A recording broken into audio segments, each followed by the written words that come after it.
Hello everyone, कैसे हैं आप सभी। Welcome back to Mehra classes. तो आज का जो हमारा सेशन होने वाला है यूनिट फर्स्ट जो है हमारी एमपीपीएससी असिस्टेंट प्रोफेसर का जो सिलेबस है हमारा यूनिट फर्स्ट, जिसका नाम है कैलकुलस और एडवांस कैलकुलस। उसका एक टॉपिक होता है कर्वेचर, जिसमें हम radius of curvature, centre of curvature, उसके बाद हमारा tracing of curve, concave upward, concave downward, node, cusp, multiple point, singular point, ये सब कुछ हम पढ़ते हैं। तो आज के सेशन में हम उसी से रिलेटेड कुछ क्वेश्चन करने वाले हैं, कुछ बेसिक से क्वेश्चन, जिससे हमें क्या है कॉन्सेप्ट क्लियर होगा। रूल वही रहेगा, पहले आप लोग ट्राई करेंगे, देन मैं सॉल्व करूंगी।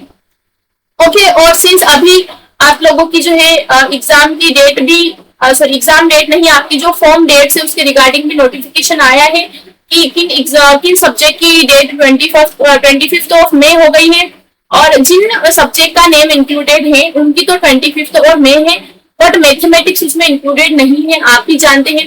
तो अभी हम ये मान सकते हैं कि अभी हमारी डेट वही रहने वाली है, या फिर हम अभी एग्जाम को लेकर कुछ क्लियर नहीं कह सकते हैं। देखिए, एग्जाम जो है हमारा 30 अगस्त को रखा गया है, और अभी क्या है हमारे पास एमपी सेट जो हुआ है हमारा, उसके भी रिजल्ट आना बाकी है। तो एमपी सेट वाले जो कैंडिडेट्स हैं जो क्वालिफाई करेंगे, उन्हें भी मौका मिलना चाहिए असिस्टेंट प्रोफेसर में फॉर्म भरने का। और हम जानते हैं कि इसी असिस्टेंट प्रोफेसर के लिए ये एमपी सेट करवाई गई है। तो जब तक ये रिजल्ट नहीं आ जाता तब तक एडमिशन जो एप्लीकेशन फॉर्म है उसकी डेट को एक्सटेंडेड को लेकर या फिर पोस्टपोन को लेकर हमें कंफ्यूजन हो सकता है। लेकिन अभी तक एग्जाम के बारे में कोई कंफ्यूजन नहीं है। एग्जाम की डेट डिले है या नहीं है, हमारी जो है 30 अगस्त ही होने वाली है। तो आप लोग एग्जाम को लेकर कंफ्यूज ना हो। आपको भी पता है कि हर बार ऐसा ही होता है। लास्ट टाइम भी हमारा जब 15 दिसंबर को एमपी सेट का एग्जाम हुआ था, if I am not incorrect, और 1 जून को हमारा असिस्टेंट प्रोफेसर का एग्जाम हुआ था कि नहीं हुआ था, मुझे जहां तक याद है यही था। तो इसके बाद ये सेट होने के बाद भी इसका रिजल्ट कब आएगा, कब हम फॉर्म भरेंगे, इसको लेकर भी स्टूडेंट का यही कंफ्यूजन था, जबकि इसका नोटिफिकेशन काफी पहले से आ चुका था एपी का। तो नोटिफिकेशन में, एप्लीकेशन फॉर्म में थोड़े चेंजेस हुए थे, लेकिन एग्जाम तय समय पर ही हुई थी। तो हम ये मानते हैं कि हमारी एग्जाम तय समय पर ही होगी, हमें प्रिपरेशन जारी रखनी है। ओके, तो चलिए आज का सेशन स्टार्ट करते हैं। आप एप्लीकेशन फॉर्म को लेकर, नोटिफिकेशन को लेकर, एग्जाम डेट, एप्लीकेशन डेट, इन्हें लेकर कंफ्यूज ना हो। आप बस अपनी प्रिपरेशन को बूस्ट करिए, इतनी की एग्जाम जब भी हो आप फटाफट क्वालिफाई कर सके। और नेगेटिव मार्किंग भी है तो आप बिल्कुल भी यहाँ पर डिले ना करें। तो here is our first question. और अगर आपने अभी तक हमारा कोर्स ज्वाइन नहीं करा है असिस्टेंट प्रोफेसर का, तो फटाफट से कर लीजिए। ये जो है हमारी यूनिट फर्स्ट अभी चल रही है, टॉपिक वाइज हम एमसीक्यू कर रहे हैं in the course of assistant professor. इसके बाद एक हमारी यूनिट 4 लास्ट रहेगी, जो है हमारा vector calculus and analytic geometry. ये 2 यूनिट करने के बाद ये 2 यूनिट हम खत्म कर लेंगे मई में, और मई में हमारा पूरा 10 यूनिट, जितनी भी 10 यूनिट है, सबको हम टॉपिक वाइज कर चुके हैं। ऑलरेडी सारी यूनिट हो चुकी है, सिर्फ ये 2 यूनिट रिमेनिंग थी, ये अभी कंटिन्यूअसली चल रही है, और इसके बाद नेक्स्ट यही यूनिट 4 होने वाली है। तो मई में हम पूरा यूनिट वाइज सिलेबस हमारा कंप्लीट कर लेंगे। टॉपिक वाइज जो है हमने प्रैक्टिस कंप्लीट कर ली है। मई के बाद से हम फुल लेंथ सीरीज स्टार्ट कर देंगे, फुल लेंथ सिलेबस मिक्स्ड, 10 की 10 यूनिट के जितने भी पॉसिबल क्वेश्चन हो सकते हैं, जितने भी हो चाहे वो, हम वही करने वाले हैं जून, जुलाई और अगस्त का रिमेनिंग, जब तक एग्जाम नहीं आ जाती। तो अगर आप लोगों ने ज्वाइन नहीं किया है तो फटाफट से कर लीजिए। ये है हमारा आज का पहला question. The equation of the circle of curvature of 2xy।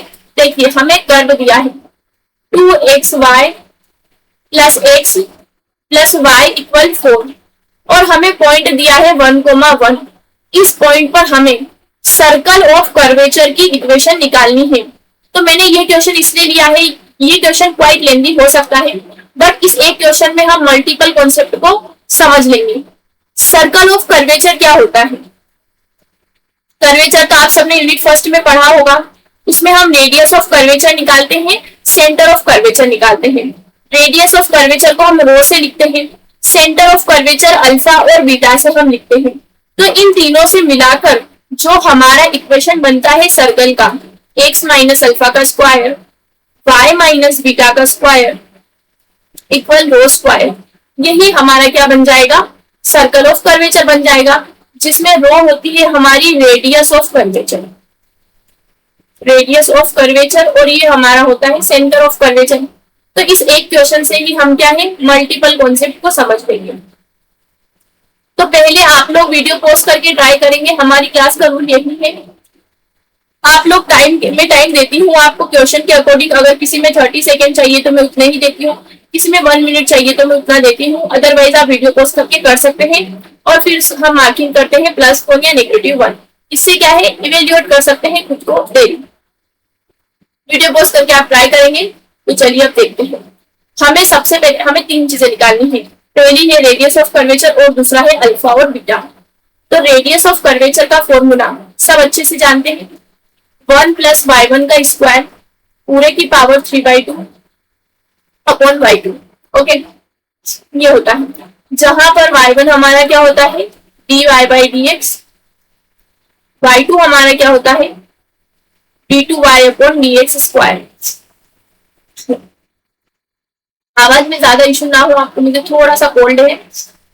और हमारा जो सेंटर होता है एक होता है अल्फा बीटा, इसका फॉर्मूला होता है x - y1 1 + y1 का स्क्वायर अपॉन y2, और ये होता है y + 1 + y1 का स्क्वायर और y2। ये सेंटर का फॉर्मूला है और ये रेडियस ऑफ कर्वेचर का फॉर्मूला है। ये निकालकर हमें पुट करना है इक्वेशन 1 में। इस इक्वेशन 1 में हमें पुट करना है इन तीनों को निकालकर।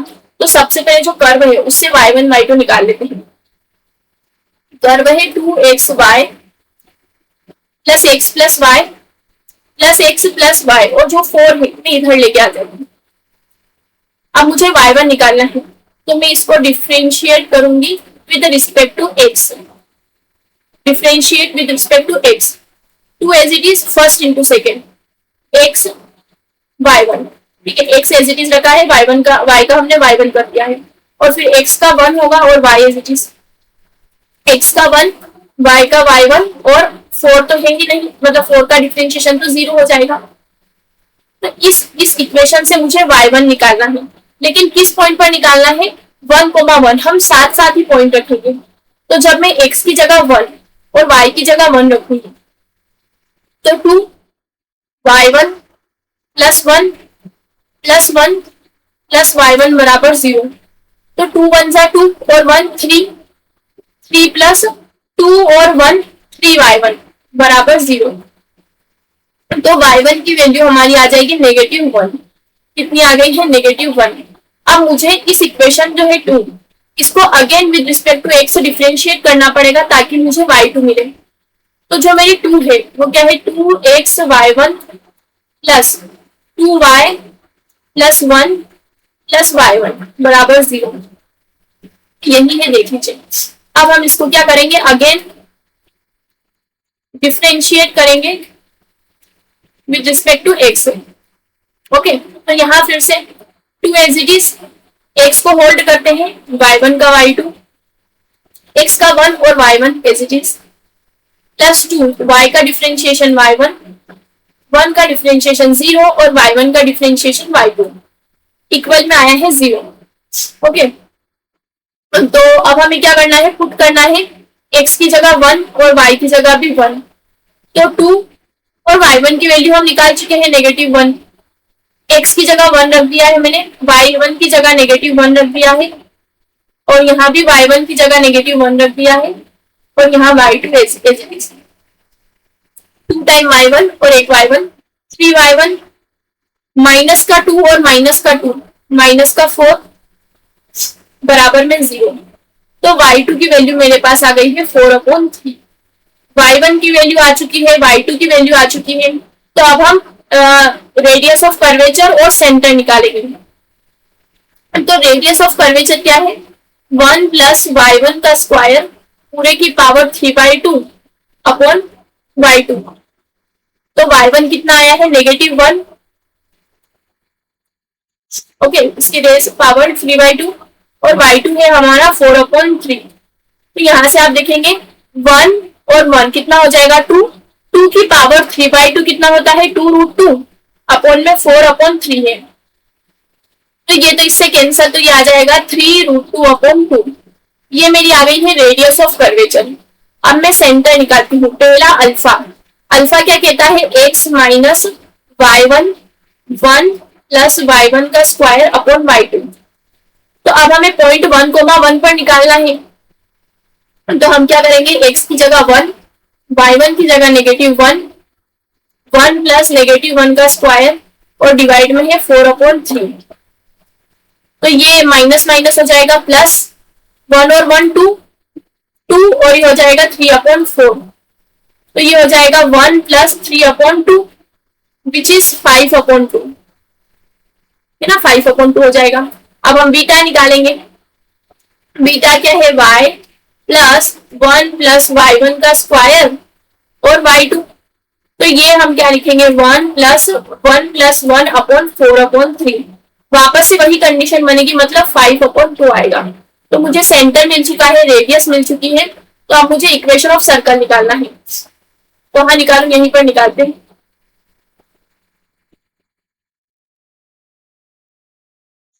यहाँ रफ करके मैं निकाल लेती हूँ।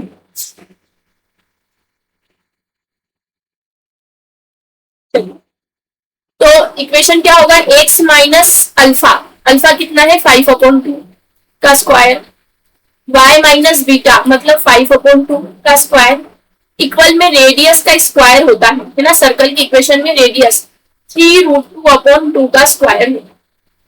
अब हमारा जो क्वेश्चन है इस तरीके का, कोई भी फॉर्मेट नहीं है, मतलब हमें इसे आगे और सोल्व करना पड़ेगा। तो a square plus b square plus 2ab, ये मैंने इसको ओपन करा है, a स्क्वायर x का स्क्वायर फिर y का स्क्वायर, 2ab में क्या होगा, ये डिवाइड का 2ab से कैंसिल हो जाएगा। y स्क्वायर फिर से 25/4 स्क्वायर और माइनस का 2ab हो जाएगा। यहाँ हो जाएगा 3 3 9, √2 का स्क्वायर 2 और अपॉन में 2 का स्क्वायर 4। तो ये यहाँ से 9/2 हो जाएगा। कितना मुझे मिला है, क्या है ये, x square minus x square plus y square, minus का 5x है माइनस का 5y है, और ये 25 और 25 50/4 हो जाएगा, और माइनस का 9/2 और इक्वल में 0 हो जाएगा। अब एक लास्ट लाइन जो मुझे लिखनी है, कहाँ लिखूं, यहाँ लिख देती हूँ। लास्ट लाइन ये है कि मैं पूरी इक्वेशन को डिवाइड कर दूंगी 4 से। यहाँ कहीं जगह है क्या, मैं नई स्लाइड लेने से बच रही हूँ क्योंकि फिर वापस से बार बार पलटाना पड़ेगा, तो मैं यहीं पर लिख देती हूँ। ठीक है, मैं इस इक्वेशन जो स्टार है इस इक्वेशन को डिवाइड कर देती हूँ 4 से। किससे डिवाइड करती हूँ, डिवाइडेड बाय 4 पूरी इक्वेशन को। तो ये कितना हो जाएगा, 4x स्क्वायर, अलग कलर से लिखते हैं, सो देती हाईलाइट करें, 4x square plus 4y square और 4 5 जा 20x 20y, और देखेंगे कि ये तो हो जाएगा 50 और ये हो जाएगा 18 बराबर 0। तो ये हो जाएगा 4x square 4y square 20x 20y और ये आ जाएगा प्लस का 32 इक्वल में 0। तो इतनी मेहनत करने के बाद हमें ये मिला है, जो कि हमारा करेक्ट ऑप्शन नंबर बी होगा। कौन सा होगा, option number B. 20x 20y दोनों नेगेटिव होने चाहिए, यहाँ पर दोनों पॉजिटिव है, यहाँ पर अल्टरनेटिव है। तो ये 3 ऑप्शन तो हमारे क्या हो गए, गलत। तो हमारा correct option option number B हो गया है।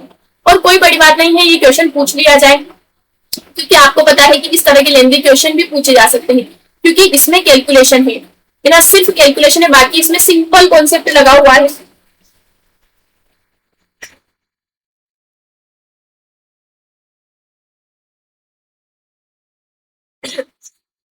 भले ही इसमें कैलकुलेशन है, बट इसमें कॉन्सेप्ट क्या है, सिंपल है। और फॉर्मूला मैंने, अगर आप मेरे लेक्चर देख रहे हैं तो मैंने आपको कहा था कि जो यूनिट फर्स्ट है हमारी कैलकुलस और एडवांस कैलकुलस, इसमें आपको एक फॉर्मूला शीट बना लेनी है। क्या बना लेनी है, फॉर्मूला शीट, क्योंकि इसमें बहुत से फॉर्मूले आएंगे।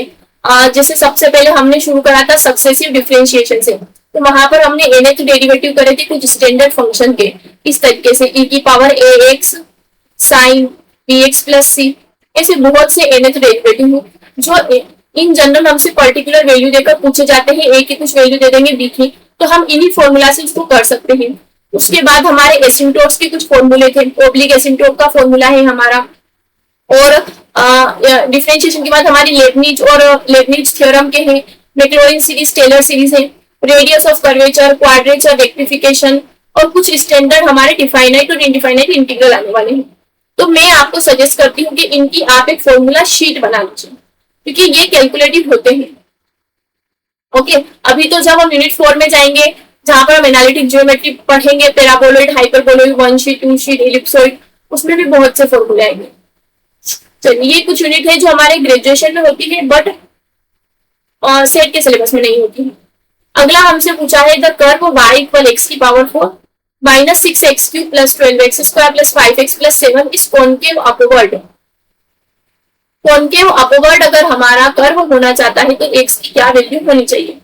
देखिए, कॉनकेव कॉन्वेक्स का बड़ा ही सिंपल सा कॉन्सेप्ट है। कॉनकेव का मतलब आपको पता है लाइक अ बाउल जिसके अंदर पानी भरा है। कॉन्वेक्स का मतलब आपको पता है इस तरीके से लाइक आईब्रो, है ना, ऐसा कर्व। और इसमें भी दो केस होते हैं, एक अपवर्ड हर एक में और एक डाउनवर्ड, है ना, उल्टा और सीधा डाउनवर्ड। कॉन्वेक्स में भी सेम केस है, अपवर्ड और डाउनवर्ड। तो ये तो जियोमेट्री है कि हम शेप को देखकर बता सकते हैं। जैसे मेरा ये वाला पैराबोला का ग्राफ हुआ तो मैं बता दूंगी कॉनकेव है कि कॉन्वेक्स है। हाइपरबोला का ग्राफ हुआ, ठीक है, मान लीजिए कि एक्स क्यूब का ग्राफ हुआ, क्या हाँ पॉजिटिव सिर्फ पहले क्वाड्रेंट में एक्स क्यूब का ग्राफ हुआ, या फिर लोग का ग्राफ हुआ, ई की पावर एक्स का ग्राफ हुआ। तो ग्राफ तो मैं देखकर बता दूंगी, लेकिन उन कर्व का क्या जिनके ग्राफ में नहीं देख पाऊंगी, जैसे कि ये वाला कि इसका ग्राफ आप ड्रॉ कर सकते नहीं, तो ऐसे में हमको बाय कर्व जाना पड़ेगा। तो कॉनकेव अपवर्ड और कॉनकेव डाउनवर्ड देखने की मेथड है हमारी डिफरेंशिएशन की मेथड, डबल डेरिवेटिव टेस्ट। अगर मेरा y का डबल डेरिवेटिव 0 से बड़ा है तो कर्व कैसा होगा? कॉनकेव अपवर्ड होगा। कैसा होगा? कॉनकेव अपवर्ड होगा। और अगर मेरा डबल डेरिवेटिव लेस देन 0 है तो कॉनकेव डाउनवर्ड होगा। Concave downward. तो अब कॉनकेव तो हो गया, कॉन्वेक्स का क्या? तो जब मेरा कॉनकेव अपवर्ड होता है तब क्या होना चाहिए? इन जनरल नॉलेज से बताइए, क्या कॉनकेव अपवर्ड के साथ कॉन्वेक्स अपवर्ड चल जाएगा? नहीं चलेगा। तो तब क्या होगा? कॉन्वेक्स डाउनवर्ड होगा, है ना, एक उल्टा एक सीधा। और तब जब मेरा डबल डेरिवेटिव लेस देन 0 है, कॉनकेव डाउनवर्ड है, तो कॉन्वेक्स अपवर्ड हो जाएगा। कैसा हो जाएगा? अपवर्ड। थर्ड केस अराइज होता है कि अगर डेरिवेटिव 0 ही हो गया तो क्या कर लेंगे? तब हमारा आता है पॉइंट ऑफ इन्फ्लेक्शन। क्या आता है? Point of inflection. इन्फ्लेक्शन अगर हमारा डबल डेरिवेटिव 0 हो जाए but triple derivative non zero होना चाहिए। क्या होना चाहिए? ट्रिपल डेरिवेटिव नॉन जीरो हो तो उसे हम पॉइंट ऑफ इन्फ्लेक्शन कहेंगे। ये जो हायरार्की है, ये जो चार्ट है, ये आपको अच्छे से याद कर लेना है ना, चार्ट से याद करना है, क्योंकि क्वेश्चन पूछा जाना तो ठीक है बट मेन कॉन्सेप्ट को पूछा जाना असिस्टेंट प्रोफेसर का फेवरेट है। आपको भी पता है फॉर्मूला मेन डेफिनेशन ही पूछी तो कोई बड़ी बात नहीं, कंडीशन पूछ ले कि अगर डबल डेरिवेटिव ग्रेटर देन 0 है तो क्या होगा, या फिर कॉन्वेक्स डाउनवर्ड के लिए डेरिवेटिव की क्या कंडीशन होनी चाहिए। ठीक है, और हमने ऐसे क्वेश्चन करे भी हैं क्लासेस में। तो अब इस क्वेश्चन में आप बताइए, कर्व है y इक्वल एक्स की power 4 minus 6x cube plus 12x square plus 5x plus 7। इसको हम करना चाह रहे हैं कॉनकेव अपवर्ड। तो कॉनकेव अपवर्ड करने के लिए मेरा क्या कंडीशन होता है कि double derivative must be less than 0, greater than 0। Double derivative should be greater than 0। तो अब हमें डबल डेरिवेटिव तक जाना है, तो पहले सिंगल डेरिवेटिव डिफरेंशिएट करेंगे पूरी इक्वेशन को with respect to x। 4x cube minus 18x square plus 24x और प्लस का 5।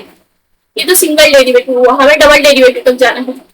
तो 4 3 जा 12x स्क्वायर, 8 2 जा 36x प्लस 12 प्लस 24x। हम चाह रहे हैं कि ये क्या हो, 0 से बड़ा हो। तो 12 में कॉमन निकाल लेती हूँ, x square minus 3x plus 2 should be greater than 0। Minus plus कोई दिक्कत तो नहीं है, ओके।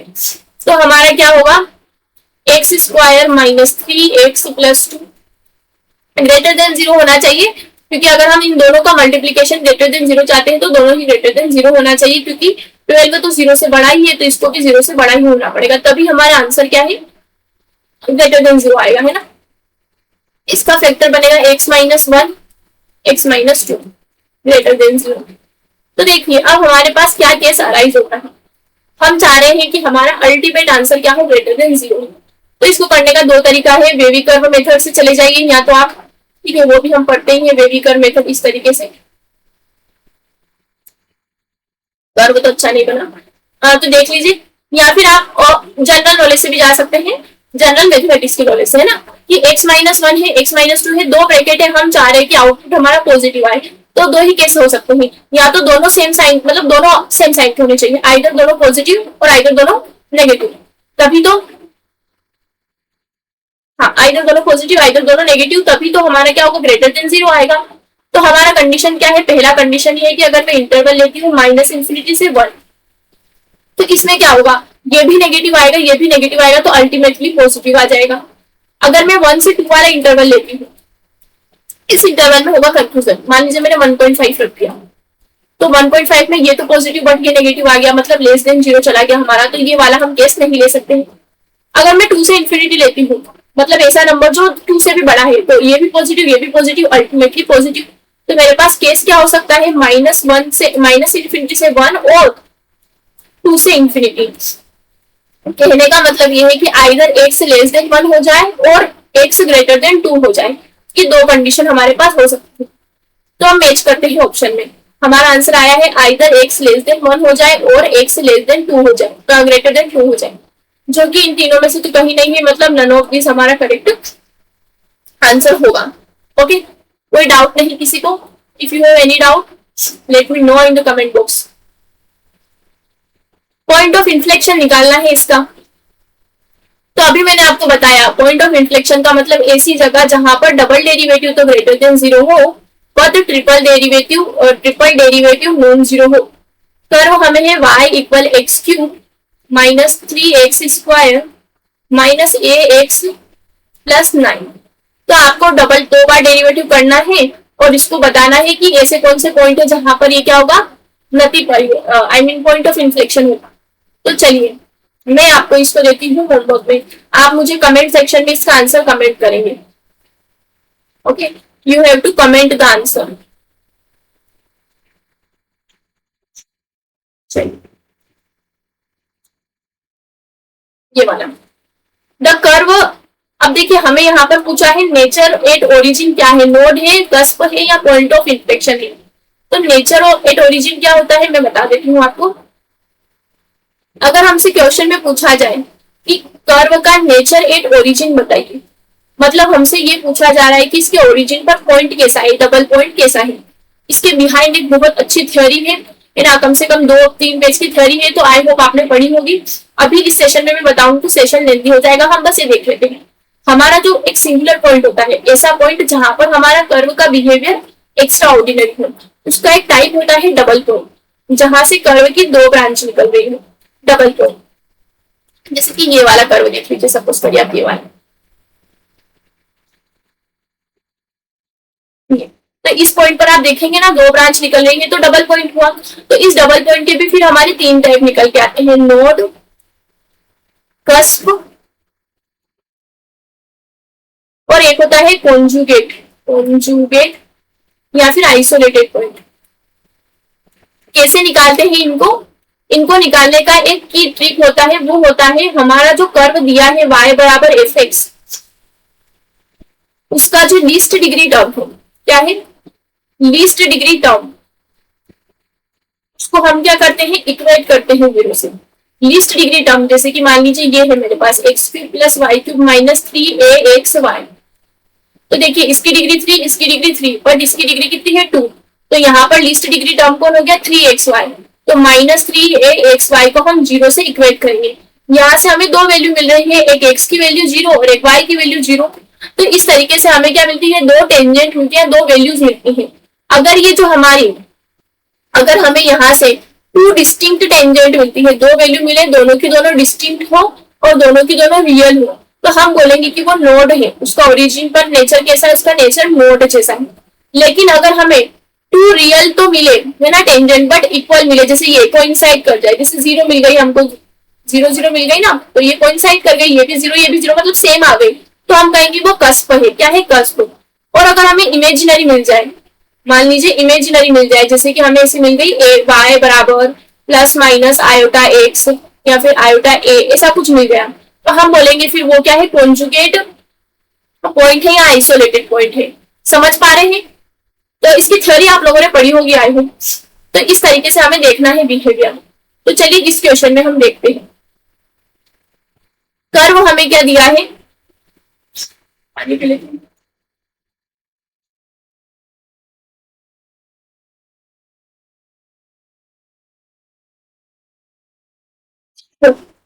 पता नहीं कैसे मुझे इतनी मई की गर्मी में कोल्ड हो गया है। देखिए y square 1 plus x, x square 1 minus x. हमें क्या करना है? ओरिजिन पर नेचर देखने के लिए इसकी जो लीस्ट डिग्री टर्म है उसको इक्वेट करना है 0 से। तो पहले इसको थोड़ा सजाते हैं। वाई स्क्वायर एक्स नेगेटिव के साथ कर लाऊंगी, एक्स स्क्वायर और प्लस का एक्स क्यूब बराबर 0। तो देखिए इसकी डिग्री 3 है, इसकी डिग्री भी 3 है, इसकी डिग्री 2 है, इसकी डिग्री भी 2 है। तो जो हमारी लिस्ट डिग्री टर्म है, लिस्ट डिग्री टर्म वो क्या है? Y square minus x square. उसको मैं 0 के बराबर रखूंगी। Y minus x y plus x बराबर 0। तो यहां से दो चीजें मिली, वाई बराबर माइनस का एक्स और वाई बराबर प्लस का एक्स। मतलब दो टेंजेंट मिली है, दोनों ही डिस्टिंक्ट है, दोनों ही रियल है ना? दो मिली है, दोनों क्या है? डिस्टिंक्ट है। 2 है और वो भी रियल है, तो ये क्या हो गया? नोड। ऐसा है इसका टाइप, इट्स अ नोड। समझ पा रहे हैं आप? किस तरीके से एप्लीकेबल किया है हमने यहाँ पर। आई होप आपको कोई डाउट ना हो। ओके चलिए इस तरह का एक और क्वेश्चन करते हैं। Nature of origin, nature of origin है ना, मैं नेचर एट ओरिजिन बोलती हूँ, पता नहीं क्यों हमेशा से इसको नेचर एट ओरिजिन कहती हूँ, जबकि नेचर ऑफ ओरिजिन है। वो ऑब्वियस सी बात है, वो ओरिजिन का ही नेचर है कि ओरिजिन किस तरीके से बिहेव कर रहा है। क्या ओरिजिन से 2 ब्रांच निकल रही है, 3 निकल, तो फिर मैंने है ना ये जो कर्व है इसको मैं थोड़ा ढंग से कर देती हूँ, है ना। नेचर ऑफ ओरिजिन है इस तरीके से है ना। ये ओरिजिन पर 2 निकल रही है कि 3 निकल रही है, इस तरीके से nature of origin, nature at origin नहीं। इस कर्व के बारे में हमें देखना है। Y square a square plus x square equal x square a square minus x square. यहां पर करेंगे वाई स्क्वायर, कॉन्स्टेंट को आगे रखने की हमारी परंपरा है। कॉन्स्टेंट को आगे रखते हैं, वेरिएबल को पीछे रख देते हैं, प्लस एक्स की पावर 4 इक्वल 0। ओके तो यहाँ पर इसकी डिग्री तो है 2, कॉन्स्टेंट की डिग्री नहीं गिन लेंगे, इसकी डिग्री है 4, इसकी है 2, इसकी है 4। तो जो हमारा लिस्ट डिग्री टर्म है, लिस्ट डिग्री टर्म वो क्या है हमारा? A square y square minus a square x square. इसको अब 0 के बराबर रखना है। A square y square a square x square बराबर 0। A square common, y square minus x square बराबर 0। तो टेंजेंट के लिए तो इसी को 0 के बराबर रखना पड़ेगा। वाई स्क्वायर बराबर एक्स स्क्वायर, यानी वापस से वही बात आ जाएगी, वाई बराबर प्लस माइनस एक्स। यानी दो डिस्टिंक्ट नोड है, दो डिस्टिंक्ट टेंजेंट है और दोनों के दोनों रियल है, तो नोड होगा। क्या होगा? नोड होगा। बढ़े आगे की ओर। I think this is the last question maybe, yes. For the curve, इसके लिए बताना है ओरिजिन क्या है इसका, है ना। ओरिजिन पर कैसा, ओरिजिन का बिहेवियर कैसा है। एक्स की power 4 minus A x square Y plus A x Y square a square y square बराबर 0। तो डिग्री देख लेते हैं। इसकी डिग्री 4 है, 2 और 1 3, 1 और 2 3, और इसकी तो 2 है, 2 है। चलिए ठीक है, तो अब हम देख लेते हैं इसकी list degree term. List degree term वो क्या है हमारी? ए स्क्वायर वाई स्क्वायर। जीरो को इक्वेट करेंगे तो y स्क्वायर बराबर 0 आएगा, मतलब y बराबर 0,0। तो ये वही बात हो गई कस्प वाली। कैसी बात हो गई हमारी, कोइंसाइड कर गई है टेंजेंट, तो ये हमारा क्या होगा, कस्प होगा। क्या होने वाला है, कस्प। ओके चलिए, तो आज के सेशन में इतना ही। आई होप आज के सेशन में हमने जो सीखा है वो आपको अच्छे से याद रहे। रेडियस ऑफ कर्वेचर हमने देख लिया है, सेंटर ऑफ कर्वेचर, उसके बाद हमने क्या देखा था, नोड, कस्प, लोकस, और हमारा कॉन्केव कॉन्वेक्स वाला कॉन्सेप्ट। मतलब मैंने मल्टीपल कॉन्सेप्ट करवाने की कोशिश करी है। तो अगर आप लोगों ने कोर्स ज्वाइन कर लिया है तो आप मेरे साथ रेगुलरली कर रहे होंगे, नहीं किया है तो फटाफट से कर लीजिए। And don't worry about exam date, application form date, just focus on your preparation. क्योंकि जब एग्जाम का टाइम आएगा, जब आप एग्जाम बिल्कुल आपके सामने आकर दरवाजे पर खड़ी होगी, तब आपको यही टाइम याद आएगा कि उस वक्त में वरी करने की बजाय अगर 2 क्वेश्चन और ज्यादा कर लेता तो मेरा टाइम यूटिलाइज हो जाता। आप जानते हैं हमेशा से एग्जाम का यही नेचर रहा है, चाहे एमपीपीएससी की कोई भी एग्जाम हो, चाहे अनदर एग्जाम को न लेने, गवर्नमेंट का एग्जाम का यही रूल होता है, मतलब यही उनका नेचर होता है। इट्स ऑलवेज टेंटेटिव, है ना, ये वर्ड आप ना भूले, इट्स ऑलवेज टेंटेटिव। नोटिफिकेशन आने से लेकर एग्जाम, बिल्कुल एग्जाम वाइंड अप होने तक टेंटेटिव वर्ड को अपने माइंड में, everything is tentative, just one thing is permanent कि हमें एग्जाम देनी है और क्रैक करनी है इसी साल। ये आपके लिए लास्ट अपॉर्चुनिटी हो सकती है, क्योंकि नेगेटिव मार्किंग तो है ही, बट लगातार 3 बार एग्जाम हो रही है ना, तीसरी बार असिस्टेंट प्रोफेसर हो रही है। तो आप इस सोच में ना रहे कि आगे देखा जाएगा, अब देखने के लिए कुछ भी नहीं बचा है। Okay, so thank you and stay tune, and answer comment में जरूर करिएगा आप लोग। तो हैव अ हैप्पी लर्निंग।